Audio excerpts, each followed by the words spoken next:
Nakaupo na sa gilid ng kalsada ang dugo ang lalaki na ito nang datna ng UNTV News and Rescue sa Barangay Tungao, Butuan City pasado alas 9 kagabi, May 19. Nagtamo ng hiwa sa noo at gasgas sa iba't ibang bahagi ng katawan si J.R. Dakong, 27 years old, matapos itong sumemplang sa kanyang motorsiklo. Asa mo din ha? Isa. Kini maramdaman mo na.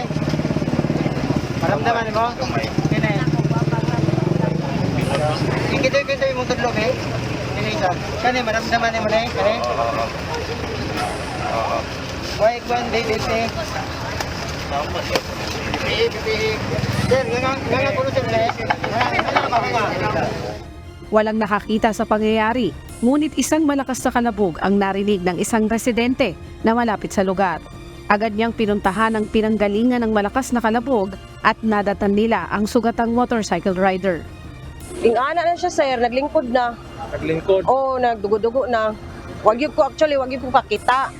Karon pa ko nakabaguhay pa pug ko diha kay nalagi nagchat sa kuha nga na disgrasya daw siya. Sumoto akong gianhi. Niya nakasamo ko pagitan ato nga tayo kanini tawag. Sa mong balay natulog na. Matapos malapatan ng pangunang lunas ay dinala ito sa Butuan Medical Center. Dolores Capas.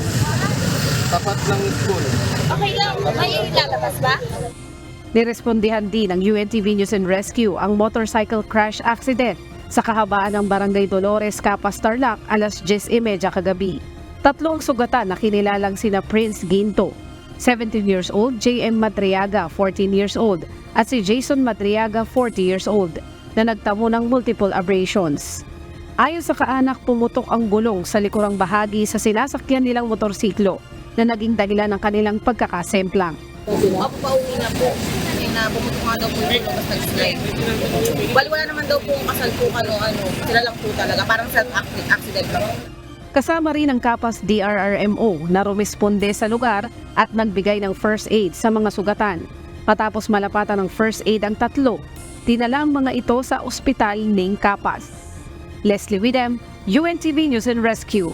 Diyos ang aming sandigan, serbisyo publiko ang aming pinahalagahan.